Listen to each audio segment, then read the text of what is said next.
Captain Lucerna's second log entry. Bad Boys Borrower College AU by ARC 852. Link in the description down below. Chapter 1, Part 2. Jimmy woke up with a start to a blaring, ear-piercing sound. He let out a yelp that was thankfully covered by the sound as he sat up, breathing heavily. As his brain caught up with him, he realized it was the sound of an alarm. He had learned that humans usually set them so they could wake up and get to class on time. But if it was the weekend, then why was it on? And why had no one turned it off yet? Jimmy held his hands against his ears, trying to block out the sound. "Joel, turn off your alarm!" Jimmy heard Grian yell over the blaring beeps, sounding annoyed and groggy, having also been jostled awake by the alarm. Joel groaned, and Jimmy watched as Joel's hand came out from the bed, blindly tapping on his phone. The noise stopped, and Jimmy let his hands fall with a sigh of relief. "Seriously, Joel?" Grian asked. "Sorry, I forgot to turn it off," Joel said, also annoyed by his own mistakes. "The 2 days we get to sleep in, and you forgot to turn off your alarm for one of them," Grian continued. "I get it! You can shut up already!" Joel yelled back, and then both were silent for a long time. Jimmy thought they had both fallen back asleep until Grian spoke up again. "We should probably get up," he said. Then Jimmy felt the bed above him shifting before Grian's feet hit the floor to Jimmy's right. Yeah, I can't go back to sleep after that anyway," Joel agreed. Jimmy noticed him getting up and out of the bed as well. As the two humans went about their morning routines, Jimmy's stomach growled and ached. Jimmy licked his lips as he realized it had now been a full day since he had eaten anything, and about the same since he'd had a drink of water. He was really starting to feel the effects of that now. Still, there was nothing he could do about it. Jimmy curled in on himself and watched the humans walk around the room, doing various things. They finally picked up their old clothes, throwing them in 2 separate hampers in the corner of the room. They then both took turns in the bathroom, walking out dressed, and then started discussing breakfast. Jimmy tried to tune them out as they talked about food, feeling his stomach ache with every mention. "I don't really feel like going anywhere, though," Jimmy caught as he zoned back in. It was Joel who had spoken. "We can get it delivered, then," Grian answered. Then it was silent for a moment. At this angle, Jimmy could only see their legs and feet, so he was unsure what they were doing. "Okay, you want the bacon, egg, and cheese sandwich?" Grian asked, and Jimmy realized they must be ordering on their phone. He had seen a lot of college students do that before. Food delivered right to your door, whenever you wanted. Sounded like a dream if Jimmy was being honest. "Yeah, but add avocado and ham. Extra toasted," Joel listed. Jimmy could barely hear Grian typing on his phone, now that he knew what was happening. "Got it." There was a second of silence. "Okay, it's all ordered. Should be here in 25 minutes. "Cool. Want to look for another movie to watch while we wait?" Joel suggested. Jimmy could already see him going over to his desk to grab his laptop. The typing on the laptop was a lot louder than on the phone. "Sure, I'm down for a movie day," Grian said, and then met Joel over by his desk. Both humans were hunched over, talking back and forth over what movies they wanted to watch that day. Jimmy barely paid any attention to what they were saying, not really understanding it anyway. 25 minutes later, at least Jimmy assumed it was around then, considering what Grian had said before, there was a knock at the door. Jimmy jumped, startled by the sudden loud thud, and his eyes honed in on the door. Grian went to answer it, opening the door to grab the food. "Thanks," Grian said, food in hand.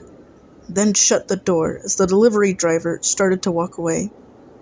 Grian turned back around and placed the bag on Joel's desk. The aroma hit Jimmy all at once. It smelled so good. Another ache in his stomach made him wince. "Here, you can grab yours. We can watch the movie on my bed," Grian said, and then picked up his sandwich and the laptop, heading closer to Jimmy. Jimmy tensed slightly, but of course Grian was coming his way. He was underneath the bed, after all. "Sounds good to me," Joel said. "That just means I get a crumb-free bed tonight." "You better not be leaving crumbs in my bed," Grian said. Despite Jimmy not being able to see him, he could picture the glare on his face clear as day. "What happens, happens," Joel said, then chuckled. He grabbed his sandwich, unwrapping it, taking a bite as he headed over towards Grian and his bed. Jimmy watched with increased interest as a piece of bacon dropped from his sandwich onto the floor. Joel paused. "Oops." "Joel," Grian said, disappointment clear in his tone. "Could you not?" "Oh, come on! It wasn't even that much."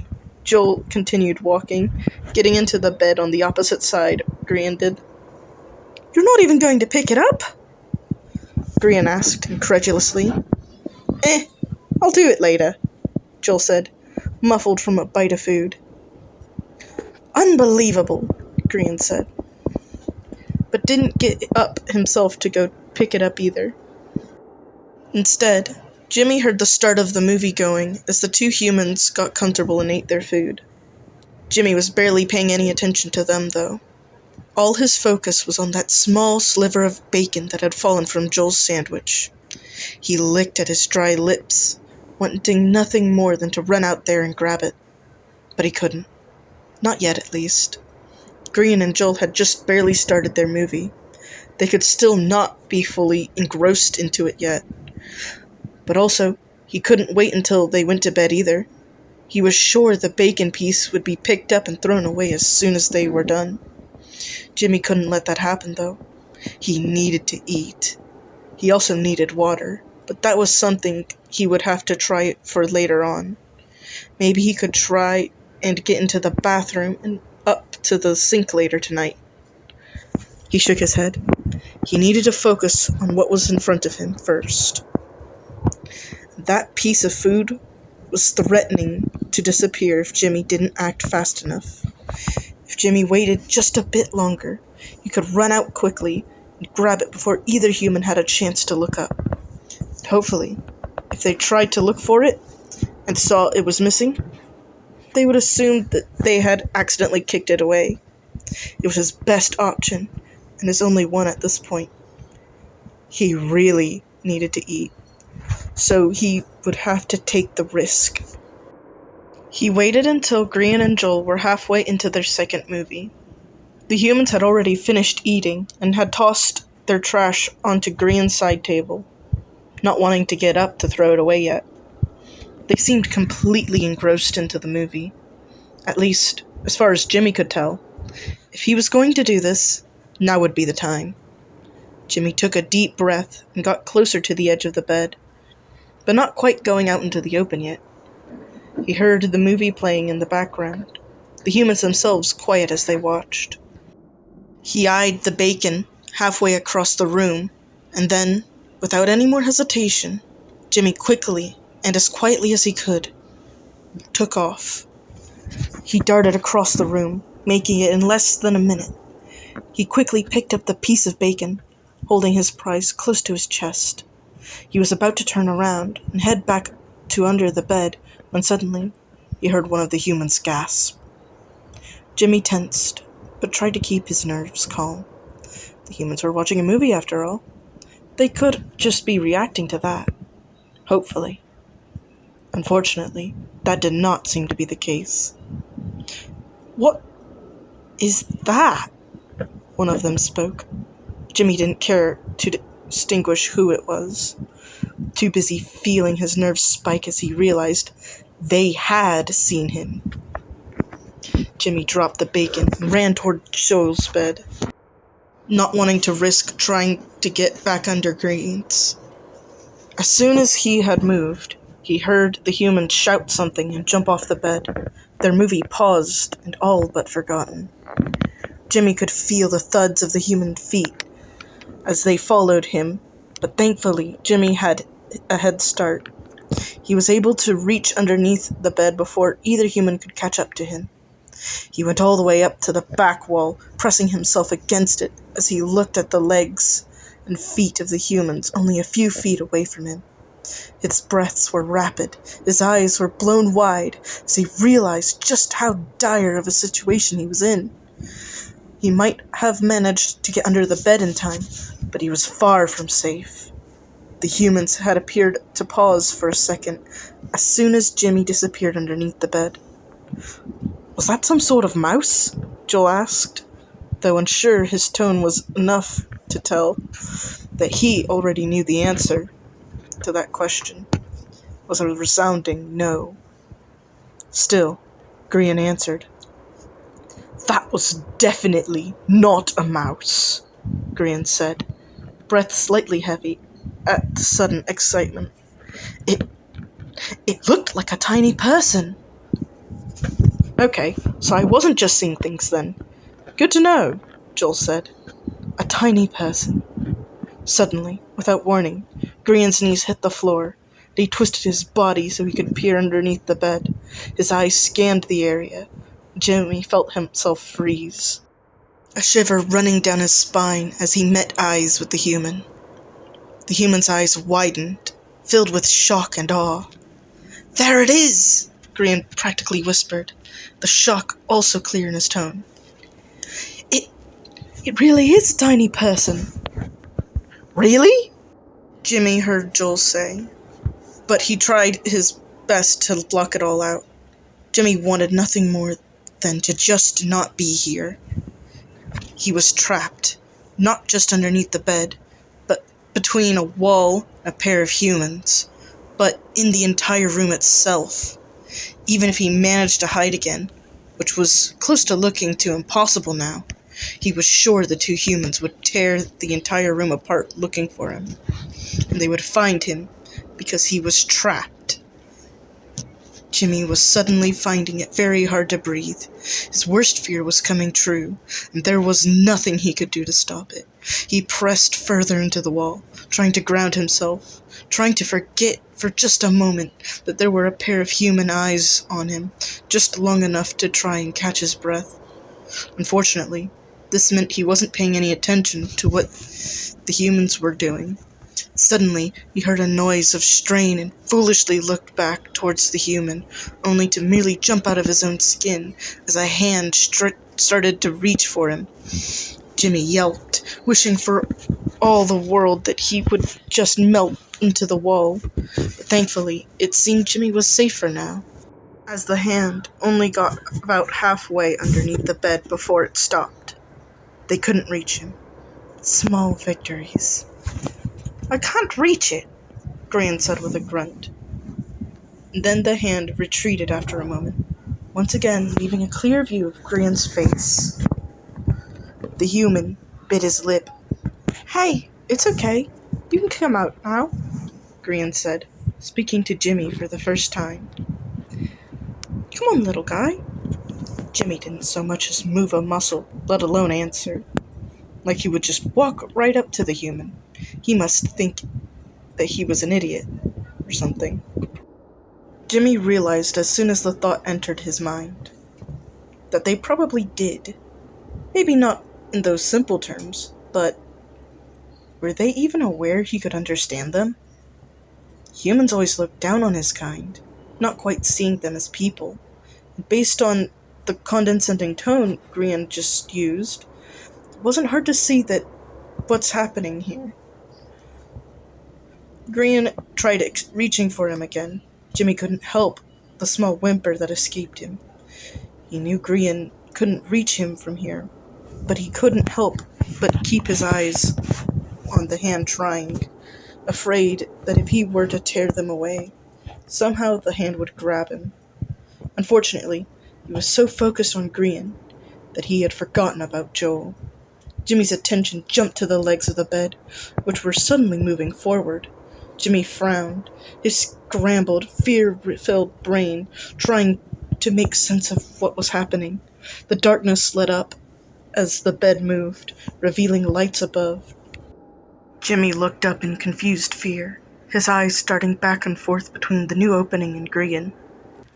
And then there was a hand descending down, heading right toward him. Jimmy had no time to even try to run. The only thing he could do was duck down, trying to make himself even smaller. It didn't help, though. In fact, it made it worse. The hand engulfed his entire body in less time than it took Jimmy to comprehend, and found himself completely enveloped in the fist. His body scrunched up even tighter at the lack of room. He then felt the hand shoot back up, bringing Jimmy with it. As he was brought up, another hand joined the one he was trapped in. He now found himself held between two hands, which, while offering him more room, was no less terrifying.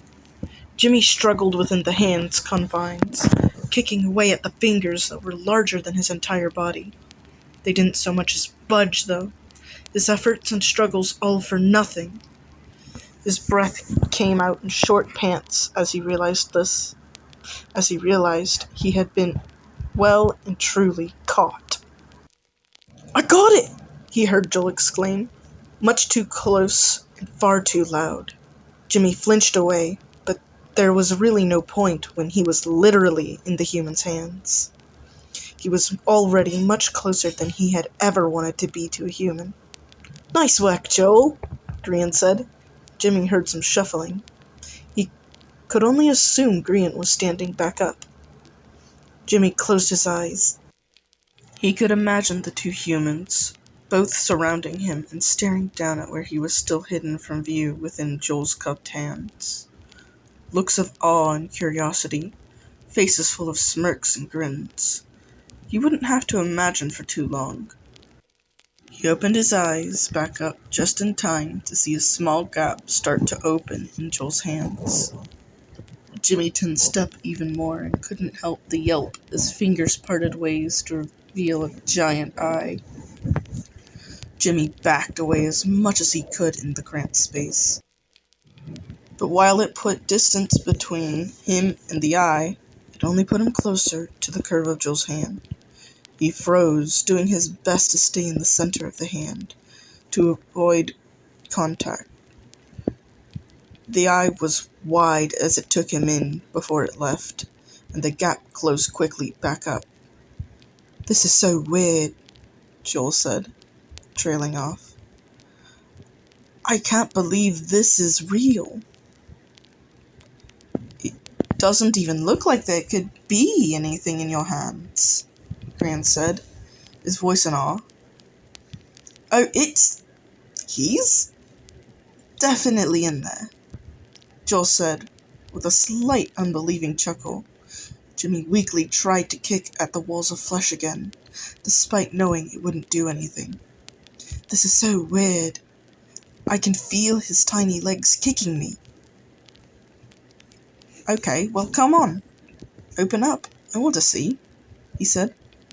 Okay, Joel said. And that was all the warning Jimmy got as Joel's hands opened up. Jimmy shut his eyes tight, not unfurling himself from his curled-up position. He didn't want to see them. He didn't want this to be real. Unfortunately, he wasn't given a choice, as suddenly, the human's thumb slid itself underneath his curled body. It managed to easily break apart his curled-up position, and ended up pressing gently against his chest before maneuvering him into a seated position in the hand. He was manhandled so easily, so casually. His struggles didn't even compare. The thumb didn't move. It stayed pressed against his chest. Jimmy felt constricted, like he could barely breathe.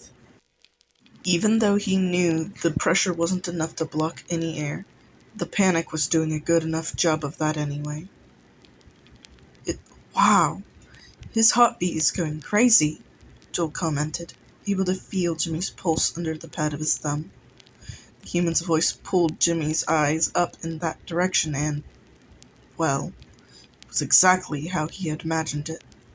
But worse, the humans were close, their eyes looking him up and down, full of awe and curiosity. He had guessed, but that still had Jimmy's heart racing, even faster, actually, seeing it. He cowered further back into the hand, though the thumb still pressed against his chest kept him from being able to move too much. He's probably scared, Grian noted. Or maybe it's because of how small he is. Don't small creatures have faster heart rates? He looked toward Joel, eyebrow raised. Joel blinked at him. I don't know. Why are you asking me? You're the biology major here. Grian chose to ignore that and looked back down at Jimmy. It's probably a bit of both, honestly, Grian said, then leaned down a bit more, his face coming closer to Jimmy. Jimmy let out a small whine, trying to lean back as far as he could away from the human. It's okay, little guy. We're not going to hurt you. Jimmy swallowed the lump that had been forming in his throat. They were speaking to him again. And of course, it was with that same condescending tone. But even without the tone, could Jimmy really even believe them? The words were empty. Something to be said in the hopes that they could get their little catch to calm down and be easier to control. Jimmy knew perfectly well how humans worked. Can he even understand us? Joel asked, his awe turning more toward curiosity as he looked right at Jimmy's face for any signs of recognition. I mean, he's very human-like. I'd be a bit surprised if he couldn't. Still, Jimmy saw the look of doubt on Grian's face. Grian turned to look down at Jimmy and tilted his head. Can you understand us? Jimmy froze, not knowing what he should reveal. Would it be better to answer? Worse? Jimmy didn't know. He didn't know what these humans wanted from him. He blinked back some tears, refusing to cry. And then, with a lot of hesitation, Jimmy nodded. Better that they ran with him being more human-like than turning to him being more animal-like, he supposed. Despite Grian's earlier words, both humans looked very surprised that Jimmy could indeed understand the two of them. Did he just nod? Joel asked, looking to Grian to see if he saw the same thing. He did. Wow, okay, so he really can understand us, Grian said, eyes wide. That's amazing, he breathed out, his awe returning tenfold. Wait, if you can understand us, Joel started, turning back toward Jimmy, who flinched. Does that mean you can also talk? Despite the fact that Jimmy didn't think he could talk right now at this moment, due to the panic still invading his chest, he gave another little nod. Might as well tell them that too, while he found himself revealing things.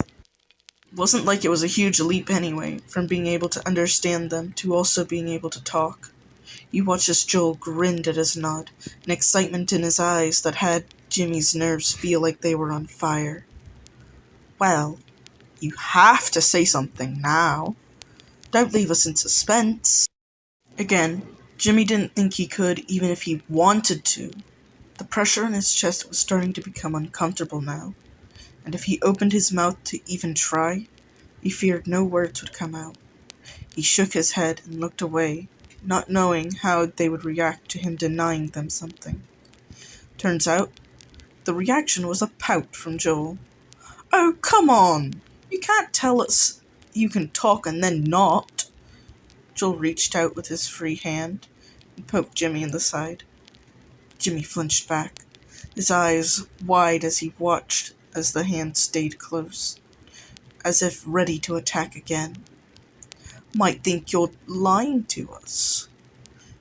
Joel's eyes glint with mischief, his tone teasing. That scared Jimmy more than anything, though. And suddenly, things were becoming just too much. His focus zeroed in on his chest. The pressure on it was overwhelming now. Jimmy couldn't help but want it off. He braced his hands against the thumb and pushed. He knew it wouldn't budge. He knew he was too weak to move it, but he had to try. But surprisingly, the thumb did budge. In fact, it moved off his chest entirely. Jimmy sat there, with his arms outstretched, blinking in confusion. That brief confusion soon turned to another bout of fear, though, as Joel's other hand came close once more, invading his space to snag one of his outstretched arms, in between his thumb and his forefinger. Jimmy's breath hitched as he froze, scared that one wrong move would have his arm torn in two. "Look at his little hand! It's so small!" Joel said, his tone turning to one of childlike awe. Grian's face came into view once more, trying to get a better look. "All of him is small, Joel," Grian said, but he was smiling, also staring at Jimmy's trapped arm in awe. They seemed to have moved past him being able to talk, at least for now. "Okay, my turn," Grian suddenly said. Jimmy was still trying to process what that meant when Grian's hand suddenly descended upon him.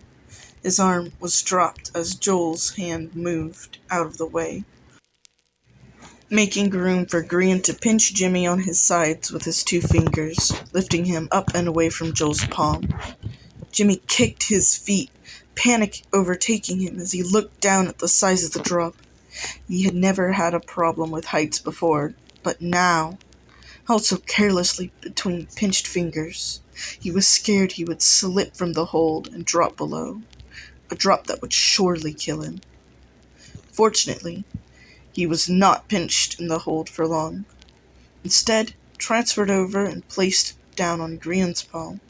There was not much of a difference between either hand, though. Jimmy noted Grian's hand was slightly colder than Joel's had been. "Hey, I wasn't done holding him!" Joel exclaimed, as Grian had forcefully taken Jimmy out of his hands. Grian tutted at him, holding Jimmy close to his chest, as Joel tried to reach back for him. "You gotta learn to share," Grian said, a smirk on his face. "And you've held him long enough," Grian said, chuckling as Joel huffed and pouted, his arms crossed. "Fine," Joel grumbled. His demeanor quickly changed, coming up next to Grian in order to still see Jimmy clearly. He grinned. "Feels cool holding him, though, right?" Grian hummed. Jimmy felt a shiver go down his spine at how Grian was scrutinizing him. Grian's thumb came over to his side and started rubbing him along his arm. Jimmy tried to flinch away, but of course, he was trapped on the hand. "It's definitely weird," Grian said after a moment, "having an entire person in your hand." He trailed off, the thumb lifting slightly to move some of his hair out of his face. Again, Jimmy flinched. This was painful, agonizingly so. Not knowing what was going to happen, not knowing what these humans had planned for him. They were still in awe and curiosity stages, still content with simply looking and touching, which was already terrifying enough. But soon, that would pass, and something would actually be done to him. The thought left him shaking. Grian frowned. "I think he's still scared," Grian said, noticing the slight tremors coming from the little person in his hand. "Oh, you're right," Joel said, also noticing. "It's okay, little guy. We're not going to hurt you. Promise," Joel said, repeated Grian's words from earlier. "I mean, come on. We haven't hurt you so far, right?" They hadn't hurt him yet. That much was true. But again, words didn't mean anything. Besides, there were worse things they could do to him. If they truly weren't planning on hurting him, worse things, like being trapped or kept or... Jimmy was shaking even harder now, his mind going to the worst possible things. Joel frowned and turned to Grian. He wasn't shaking like that in my hands. You should give him back. Grian glared at him, holding Jimmy a bit closer. He's fine. I can handle it. Grian was not giving up his turn with the tiny person so easily. Grian turned his attention back to him once again, moving his thumb, this time to rub against the little person's back. See, you're okay, Grian said to hit the little guy. Jimmy was certainly not okay. The furthest thing from okay, actually. Okay, my turn again, Joel said, not letting anyone process his words before diving in and grabbing Jimmy from Grian's hand. Joel's fingers curled around his body, just a little too tight, and Jimmy gasped. Instead of putting him back on Joel's open palm, though, he was kept like that. Jimmy squirmed within the grasp, his chest tight with panic and pressure. "Joel!" Grian exclaimed, so loud that Jimmy winced, unable to block his ears because his arms were trapped in Joel's grip. "Give him back!" "Nope, gotta learn to share," Joel said, repeating Grian's own words with a smirk of his own. "Besides, I think it's time we got some answers." With those words, Jimmy froze. He glanced up, meeting Joel's eyes on accident. He knew them knowing he could talk would come back up. Grian's frustration at Joel taking the tiny person from him ebbed away as his own curiosity got the better of him. It seemed both humans had forgotten about his fear. Or more realistically, they were just ignoring it now. "So, what are you?" Joel asked, bringing Jimmy closer to eye level.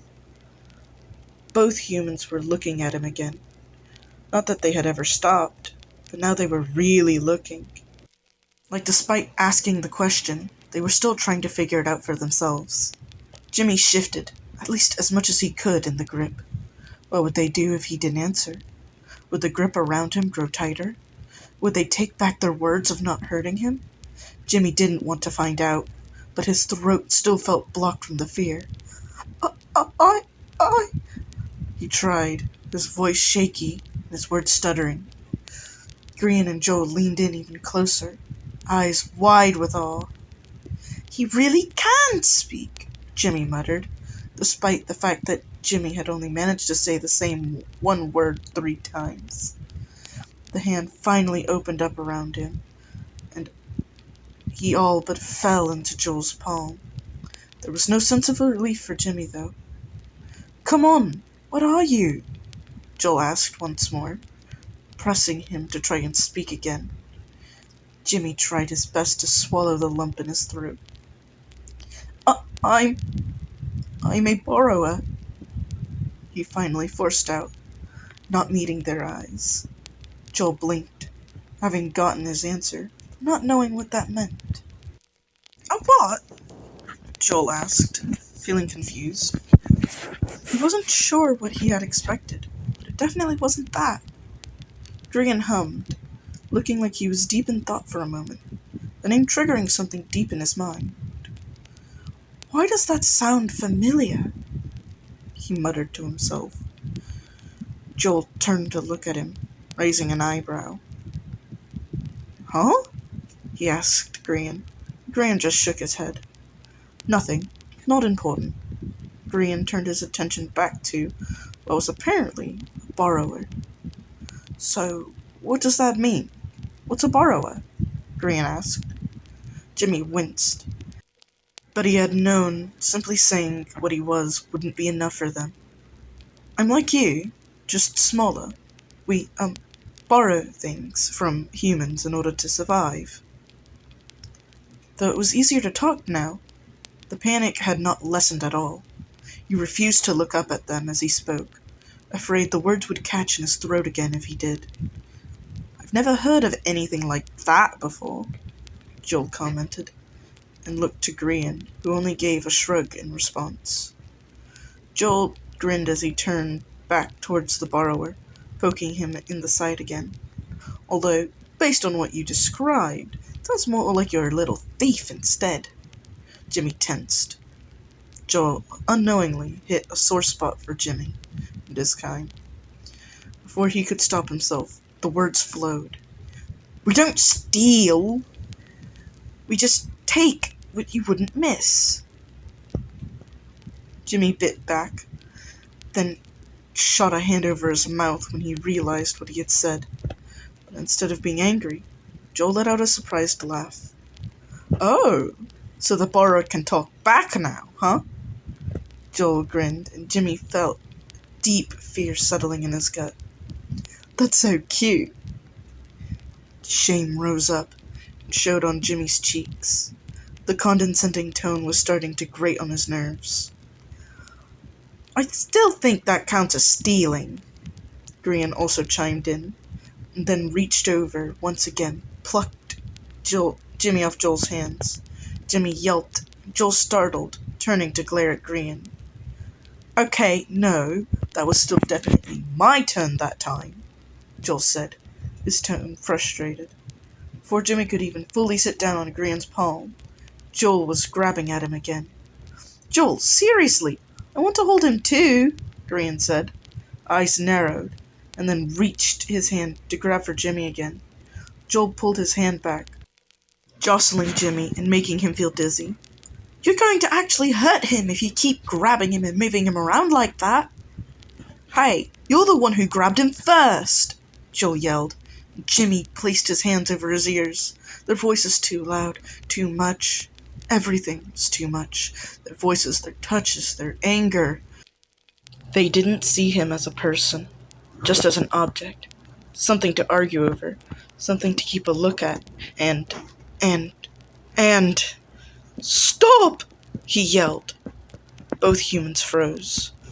Jimmy was currently in Grian's hands again, but Joel's hand was close by, having reached out to grab him once again. They looked down at him, his eyes wide. Jimmy had to quickly look away as tears began to form. They fell as he closed his eyes tight, hugging himself. "Please, stop. Please. Please just let me go." It was silent for a long moment. Jimmy could feel his heart beat in his head, pounding as he waited for what the humans would do to him. He shook as he finally let himself cry, being long overdue. "Oh, bloomin' hell," he heard Joel mutter. Jimmy flinched. The hand he was on started to move, and then Jimmy gasped, held himself tighter, waiting for the grip to close around him and squeeze, or for him to be put in some sort of cage or jar or something. Jimmy's eyes flew open as he was placed on a hard surface, and looked just in time to see Grian's hand leave. He looked around expecting to see glass or bars, but he had simply been placed on the nightstand. Joel's nightstand, if he wasn't mistaken. "Hey," Grian's voice cut through his thoughts, and he flinched, eyes snapping up to look at the two humans towering over him. They looked sad, maybe even upset. That only terrified Jimmy more, his fear outweighing his confusion. Grian, when he noticed Jimmy's attention was on him, continued. We're really sorry. We didn't realize how much we were scaring you." Jimmy blinked, his mind going blank as the confusion came back. They were sorry? What? What was going on? "We were just curious," Joel chimed in, his words falling a bit flat. He rubbed the back of his neck and looked away from Jimmy. "I guess that's not really an excuse, though, huh?" Jimmy didn't know what was happening. One minute, they were fighting over him, treating him like a toy they had found, And now they were apologizing to him? What are you doing? Jimmy's voice was still shaky. His cheeks were wet with tears. But he had to know. Grian winced. We're apologizing because we messed up. Grian and Joel exchanged a glance with each other before Grian turned back to Jimmy. And, well, you told us to stop, so we did. Jimmy took in a shaky breath, unbelieving. I really wasn't expecting you to actually listen. At his words, both humans winced once again. Yeah, Joel said with a sigh. That's definitely on us. There was a pause, all three of them not knowing what to do. Jimmy could still feel himself trembling, but now the fear was joined by something else. Something unknown. After a moment, Grian lowered himself to be more eye level with Jimmy. Jimmy flinched at the sudden movement and eye contact, and Grian bit his lip at the reaction.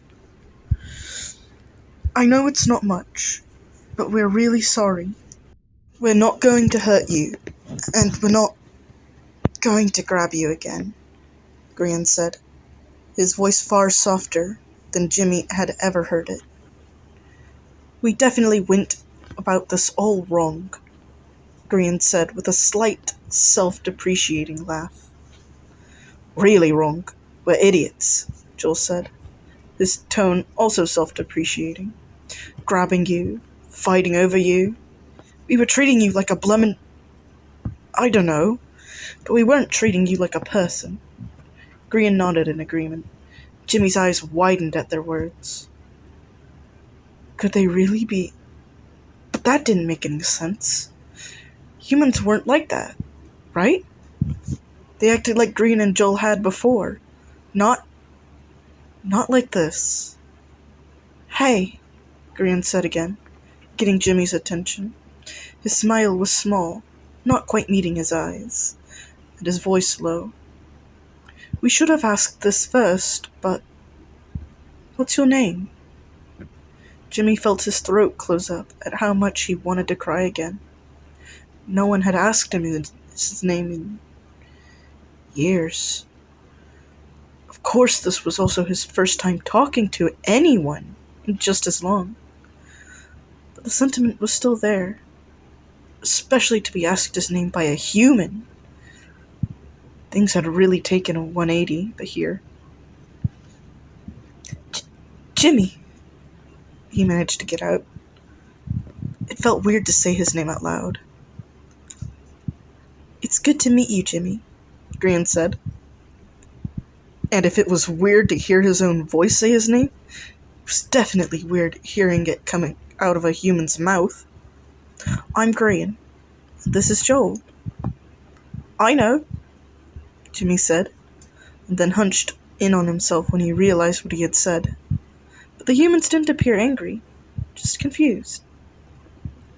You know? Joel asked, uncrossing his arms and tilting his head. I mean, I didn't... Well... Jimmy tried to come up with something, waving his hands in front of him as he did so. You must have overheard it, right? Grian chimed in, interrupting Jimmy's stuttering. Jimmy tensed and looking at Grian. Yeah. You've said it a few times. To each other, Jimmy answered, his eyes glancing away as he lowered his hands. Oh yeah, I guess that makes sense, Joel said, and then paused for a moment, thinking something over. If you don't mind my asking, where did you come from? Jimmy didn't know why he felt inclined to answer, but maybe because the humans were acting so different from before? Maybe he still felt fear at them going back to that if he didn't. But either way, Jimmy found himself answering.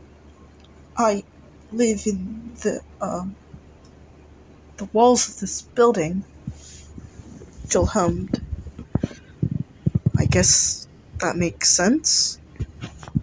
He didn't sound too sure of that, though. But then, what were you doing in our room? Jimmy bit his lip. They already thought he was some sort of thief. What would they think if he told them he was trying to borrow from them?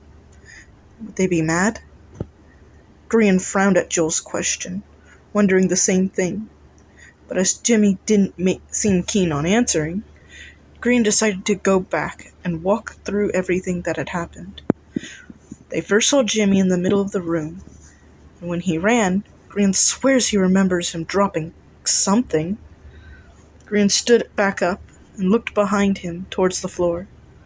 Something small caught his eyes, and he went over to it, bending down and picking it up, bringing it with him as he went back to his full height. His eyes widened with the realization when he saw the object Jimmy had dropped was the piece of bacon from Joel's sandwich, the one that he had dropped on the floor earlier that day. Were you trying to find food? Grian asked, turning back around to look at Jimmy. Jimmy's eyes were wide, his shaking growing once again. Jimmy started, but quickly trailed off. His arms reached to hug himself. At the piece of food, he was suddenly reminded of just how hungry he was. The fear had dulled the ache in his stomach, but now it felt like it was eating itself. The empty gnawing feeling making him curl around himself even more. Not to mention his dry throat. The tears had been a bad idea. He was so thirsty. The mix of fear and hunger, dehydration, was quite the messy combination. Both Grian and Joel looked at each other, then at Jimmy, and then at the piece of cold, stale bacon in Grian's hands. It was nothing more than a crumb, trash as far as the humans were concerned, but Jimmy had risked his life for it.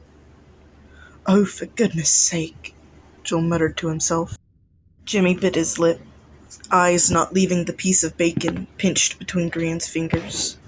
His stomach pains were becoming too much, and with everything else boiling over and being too much, he needed his stomach aches to lessen.